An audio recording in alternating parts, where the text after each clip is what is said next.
ఓం మహాగణాధిపతయే నమ. ఓం గురుభ్యో నమ. ఓం శ్రీమాత్రే నమ. పరమేశ్వర స్వరూపమైనటువంటి జ్యోతిష, వాస్తు మరియు ఇతర అనేకమైనటువంటి శాస్త్రములను మనకు అందించినటువంటి మహర్షులకి నమస్కారం.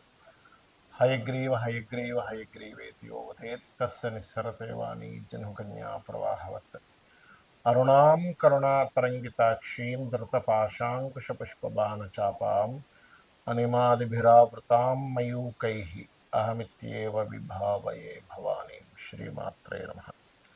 ప్రేక్షకులకి లలితాంబిక అమ్మవారి యొక్క అనుగ్రహం పరిపూర్ణంగా కలగాలని మనస్ఫూర్తిగా కోరుకుంటూ, నన్ను చాలామంది అడుగుతున్నటువంటి ప్రశ్న ఏమిటంటే, ఏమండి కనీసం ఈ విశ్వవసు నామ సంవత్సరంలో అయినా సరే మేము ఫైనాన్షియల్గా ఎదగాలంటే ఒక్క టెక్నిక్ చెప్పండి కనీసం మా లగ్నం లేదా మా రాశి వారికి, ఎందుకంటే అన్నిటికీ కూడా ధనం మూలం ఇదం జగత్ కాబట్టి అని అంటూ ఉన్నారు. అయితే నేను ఇందులో ఆదాయం ఒక్కటే కాదు, అంటే మనకి ఆరోగ్యము, రుణరోగ శత్రు బాధలు కూడా తగ్గడానికి ఏమిటి, అదేవిధంగా ఫైనాన్షియల్గా పెరగడానికి ఏమిటి అనే విషయాలు నేను మీకు చెప్తాను.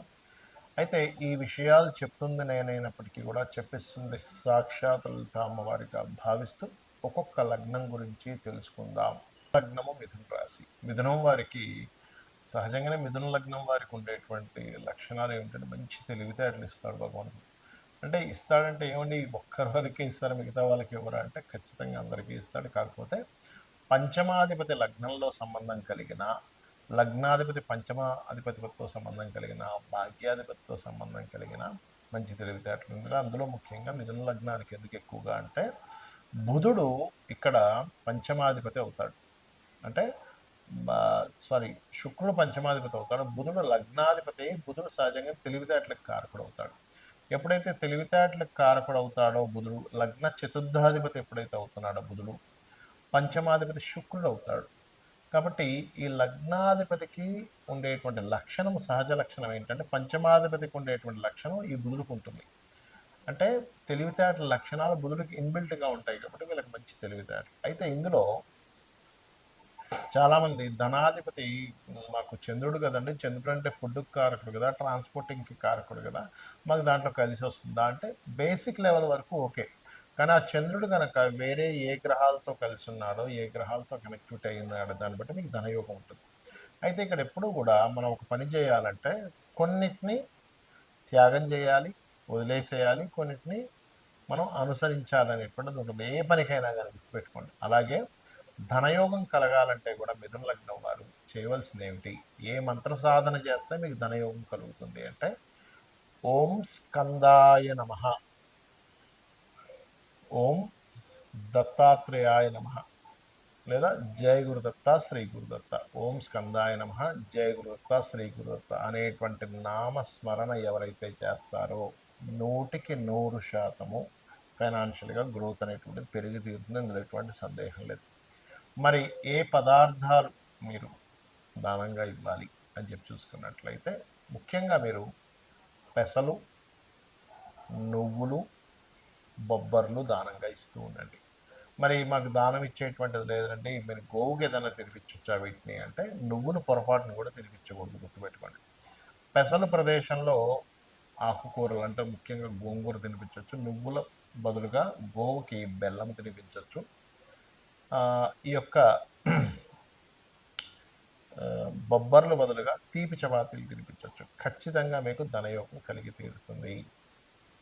వీటితో పాటు చేయవలసినటువంటి కొన్ని విధి విధానాలు ఏమిటి అంటే మీరు ఓం సంపత్కరీ సమారూఢ సింధుర వ్రజసేవితాయై నమ, అదేవిధంగా ఓం ధర్మాధ్యక్ష ధనాధ్యక్ష ధన ధాన్య వివర్ధినియే నమ. ఈ మంత్రం మోస్ట్ పవర్ఫుల్ ఫైనాన్షియల్ గ్రోత్కి. మీరు అనుకోవచ్చు ఏమండి మరి నేను ఈ మంత్రాన్ని ఏ పని చేయకుండా, ఏ వ్యాపారం చేయకుండా ఇంట్లో కూర్చొని చేసుకుంటే వస్తుందా? నేను ఒక మాట చెప్తాను. ఈ మంత్రం చేయగానే ఫస్ట్ మీకు ఇంట్లో కూర్చోబుద్ధి కాదు. ఈ మంత్రానికి ఉన్నటువంటి ఎలాంటిదంటే ఎలాంటి పవర్ అంటే, ఇప్పుడు చూడండి మిమ్మల్ని ఎవరైనా రోషంగా ఒక మాట అన్నారు, నువ్వు ఎందుకు పనికిరావు అది ఇదే, కొడుకు ఏం చేస్తాడు, ఇంట్లో నుంచి బయటికి వెళ్ళిపోతాడు. ఫస్ట్ ఇంట్లో అలా సైలెంట్గా కూర్చోడు, ఎందుకు ఆ మాటల ద్వారా మీకు ఆ చలనం కలిగింది. లేదా కొంతమంది మీతో ఛాలెంజ్ చేస్తారు, నువ్వు ఈ పని చేయలేవని, ఎందుకు చేయలేనని చెప్పి చేస్తారు. అంటే ఏమిటి, ఒక మాటకి ఒక ఎనర్జీని ఒక ఉద్రేకం వచ్చేలాగో, ఒక కోపం వచ్చేలాగో, ఒక పట్టుదల వచ్చేలాగా ఎలా ఉంటుందో, కొన్ని అక్షరాలకి అందులో ముఖ్యంగా లలితా సహస్రనామాల్లో చూడ్డానికి నామంలాగా అనిపించేటువంటి దానికి మీ ఆలోచన విధానాలు ఇంట్లో కూర్చొని ఇవ్వదు, గుర్తుపెట్టుకోండి. నేనేం చేయాలి, ఏ తపన, నేను ఎట్లా ఏ ఏ బిజినెస్ చేస్తే బాగుంటుంది, ఏ వ్యాపారం చేస్తే బాగుంటుంది అనేటువంటి ఒక చక్కటి ఆలోచన మీకు ఇచ్చేలా చేసి రైట్ రూట్లోకి వెళ్ళేలాగా చేస్తుంది ఆ మంత్రం. అప్పుడేంటి, సరే నేను పలానా కోర్స్ చేయాలి, ఇవాళ రేపు డిమాండ్ దీనికి ఉంది కాబట్టి చేస్తాను అనే దాంట్లో వెళ్తుంది. అలాగే మరొక విషయం ఏంటంటే, ఎప్పుడు కూడా ఇప్పుడు నేను చెప్పినటువంటి సాధన ఒక ఎత్తు అయితే, మీ పర్సనల్ చార్ట్లో ఏ మహాదశ నడుస్తుంది, ఆ మహాదశ ఎటువంటి రూపంలో ధనయోగాన్ని ఇస్తుంది అనేది మీ పర్సనల్ చార్ట్లో చూసుకోవాలి. అదేవిధంగా మీ ధనాధిపతి ఎవరు అసలు, మేషం నుంచి మీనం వరకు 12 రకాలుగా ఉంటుంది. మేషానికి శుక్రుడైతే మిథున వృషభానికి మన మిథున రాశి అధిపతి అయినటువంటి బుధుడు అవుతాడు, మిథునానికి చంద్రుడు అవుతాడు, కర్కాటకానికి రవి అవుతాడు ధనాధిపతి. ఆ ధనాధిపతి ఒక్కరైతే ఆ ధనాన్ని యాక్టివ్ చేసేవాళ్ళు, డియాక్టివ్ చేసేవాళ్ళు పర్సనల్ చార్ట్ పరంగా వేరువేరుగా ఉంటాయి. బట్ ఒకటే గుర్తుపెట్టుకోండి, మీరు మీ జాతకం ఎలాగున్నా కూడా నేను ఇందాక చెప్పినటువంటి ఆ 2 మంత్రాలు అద్భుతమైన ఫలితాలు ఇస్తాయి. ఇక రెండో విషయం, మీకు దగ్గరలో గోశాల కనుక ఉన్నట్లయితే, అందులోని ముఖ్యంగా దేశీవాలి గోవులు ఉన్నట్లయితే అక్కడికి వెళ్ళి చక్కగా తేనె పూసినటువంటి చపాతీలు, అంటే చపాతీలు ఎక్కడ కూడా నూనెలో వేయకుండా, నూనె పోసి కాల్చకుండా 3 చపాతీలు తీసుకుని దాన్ని చక్కగా భక్తి శ్రద్ధలతో, నిజంగా అమ్మవారికి నా స్వయంగా నా చేతితో తినిపిస్తున్నాను అనేటువంటి భావనతో గోవుకు తినిపించండి. తినిపించేటప్పుడు నేను ఇందాక చెప్పినటువంటి మంత్రాన్ని ఓం సంపత్కరీ సమారూఢ సింధుర వ్రజ సేవితాయ నమః. ఇంకొంతమందికి బాగా గొడవలు ఉంటాయి, అంటే సంపాదన అంటేనే అసలు అదో పెద్ద యుద్ధంలాగా అలా ఉంటుంది. అలాంటి వారు చేయవలసింది ఏమిటంటే, అది ఎవరికి ఉంటుంది అంటే సర్వసాధారణంగా కుజుల్లో శని కానీ శనిలో కుజుడు కానీ నడిచేటప్పుడు, పర్టికులర్గా కుజమహర్దశలు నడుస్తూ కుజమహర్దశ కుజుడు పాడైనప్పుడు, శని మహర్దశలు నడుస్తూ శని బాగా పాడైనప్పుడు ఏమవుద్దంటే, అసలు రోజు గడవడమే ఒక పెద్ద యుద్ధంలా ఉంటుంది. అమ్మో ఎలాగండి అసలు ఈ బాబా ఈ మంత్ రెంట్ ఎట్లా కట్టాలి, ఈ మంత్ ఈఎంఐ ఎలా కట్టాలి, ఈ మంత్ పిల్లలకి ఫీజులు ఎలా కట్టాలి, ఈ మంత్ అసలు రేషన్ తెచ్చుకోవడం ఎలాగనేటువంటి ఒక భయంకరమైన సిచ్యువేషన్స్లో కొంతమంది ఉంటారు. అలాంటి వారికి అద్భుతమైన మంత్రం ఏమిటి అంటే, ఓం నవవిద్రుమ బింబశ్రీ న్యక్కారి రతనచ్చదాయై నమ. ఇది అద్భుతంగా పనిచేస్తుంది, కానీ నమ్మకంగా చేయాలి.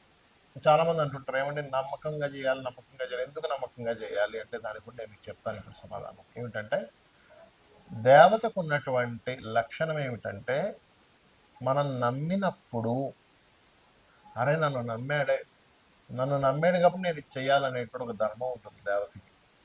కాబట్టి నమ్మినందుకు నమ్మిన వారిని చేసేటువంటి ధర్మం దేవతకు ఉంటుంది. మనుషులు ఉండకపోవచ్చు, మనం నమ్మిన వారు నన్ను నమ్మితే ఏంటి, నమ్మకపోతే ఏంటి అనేటువంటి లక్షణాలు కొంతమందికి ఉండొచ్చు. అందరూ అలా ఉంటారని అనట్లేదు. ధర్మంగా ఉండేవారు చూడండి, అయ్యో నన్ను నమ్మారండి, నేను ఈ పని చేయాలంటుంటాం. మరి దేవతకి ఎలా ఉంటుంది, నమ్మి మనం చేసినందుకు. కాబట్టి నమ్మి మనం చేస్తే ఆ ఫలితం వేరుగా ఉంటుంది. ఇంకోటి ఏమిటంటే, దేవతను ఎప్పుడు కూడా ఒక తల్లిగానో తండ్రిగానో భావనతో చేసినప్పుడు ఏమవుతుందంటే, తల్లికి తండ్రికి ఉన్నటువంటి గొప్ప లక్షణం ఏంటంటే, వాళ్ళు మనకేదో చేస్తారు కాబట్టి చేయరు. అందులో ముఖ్యంగా తల్లి ఏంటంటే, నేను చెయ్యాలి, నా కొడుకు కాబట్టి నేను చేయాలనే భావనతో చేస్తుంది. కాబట్టి దేవతకి ఉన్నటువంటి లక్షణమే అది. తల్లిగా మీరు భావించేటప్పుడు, తండ్రిగా మీరు భావించేటప్పుడు చూడండి, జగత పితరౌ వందే పార్వతీ పరమేశ్వరం అంటాం. ఇప్పుడు దేవతని ఒక అమ్మవారు, లలిత అమ్మవారే ఉంది. మా జగన్మాత నువ్వే నా తల్లివి అనేటువంటి తల్లి భావనతో ఎలా అయితే చేస్తామో, తల్లికి పొద్దున్నే లేవగానమ్మ ఏమైంది నీకు, నీకు ఎలా ఉంది, నీవు మరి ట్యాబ్లెట్ వేసుకున్నావా, తిన్నావా, లేకపోతే ఈ ఈ కొని తీసుకురానా అని అడుగుతూ ఉంటాం. అలాగే ఒక దేవత దగ్గర ఉన్నప్పుడు మీరు నిజంగా తల్లే ఉంది అక్కడ అనేటువంటి భావనతో మీరు ఎప్పుడైతే చేస్తారో, సొంత పుత్రుడికి తల్లి చూడండి ఎంత చేసి పెడుతుంది. పొద్దున్నే లేచిపోతుంది, వాడి కోసం టిఫిన్ బాక్స్ అంటుంది, లేకపోతే వాడికి ఏదైనా అయితే కంగారు పడిపోతుంది, వాడు ఆలస్యంగా ఇంటికి వస్తే అయ్యో ఇంకా రాలేదేమిటని ఒకటే కంగారు పడిపోతుంది తల్లి. అంటే ఏమిటి, ఆ మాతృభావంతో మీరు ఎప్పుడైతే అమ్మవారిని చూశారో, తండ్రి భావంతో ఎప్పుడైతే ఆ యొక్క పరమేశ్వరును విష్ణువును మీరు ఆరాధించేటువంటి మహాగణపతులు ఎవరైతే చూశారో, ఖచ్చితంగా 100% మీకు ఆ దేవత తల్లిగాను, ఆ పరమేశ్వరుడు తండ్రిగాను మిమ్మల్ని కంటికి రెప్పలా కాపాడుకుంటారు. ఇందులో చాలామందికి ఏమనిపిస్తుందంటే, అయ్యో! ఏమిటండి రోజు పూజలు చేస్తున్నాము, కానీ మాకు ఇలా చిన్న ఈ సంఘటన జరిగింది, ఆ సంఘటన జరిగింది అంటూ ఉంటారు. ఇక్కడ ఏంటంటే పెద్ద సంఘటన జరగాల్సింది అక్కడికి ఆగిపోయింది. ఇంకొంతమంది అయ్యో! ఆయన ఎన్నో పూజలు చేసేవారు, అసలు పుసుక్కున 50 ఏళ్ళకే చనిపోయారు అంటుంటారు. అంటే ఏమిటి? ఇంక ఈ లోకంతో నీకు సంబంధం లేదు, నా లోకాలకు వచ్చి తీసుకెళ్ళిపోతాడు. అది మనకు తెలియదు. మనకు ఉండేటువంటి బుద్ధికి మన అజ్ఞానానికి అర్థం కాదు అది. అర్థం కాక అయ్యో పూజలు చేయని వాళ్ళేమో ఓ 80 సంవత్సరాలు బతికారు, చేసే వ్యక్తి ఏమో 60 సంవత్సరాలు బతికారు అని ఏవేవో పిచ్చి లెక్కలు వేసుకుని ఉంటాం. మనకు తెలియదు ఆ ఒక జీవుడు జన్మించాడంటే ఆ యొక్క జీవుడు ఆ పర్టికులర్ కర్మ అనుభవించడానికి ఆ పర్టికులర్ పని కోసం భూమి మీదకి వస్తాడు. అది అయిపోగానే ఆ జీవుడు ఇంకో లోకాలకో ఇంకో దేహంలోకి వెళ్ళిపోతారు. అది సంబంధం లేదు. కాబట్టి ఇటువంటి విషయాలు మీరు శాస్త్ర సంబంధంగా చాలా విషయాలు చర్చించగా తెలుస్తూ ఉంటాయి. కాబట్టి మీకు ధనయోగం పరిపూర్ణంగా ఈ విశ్వవసు నామ సంవత్సరంలో కలగాలని మనస్ఫూర్తిగా కోరుకుంటూ శ్రీమాత్రేయ నమః.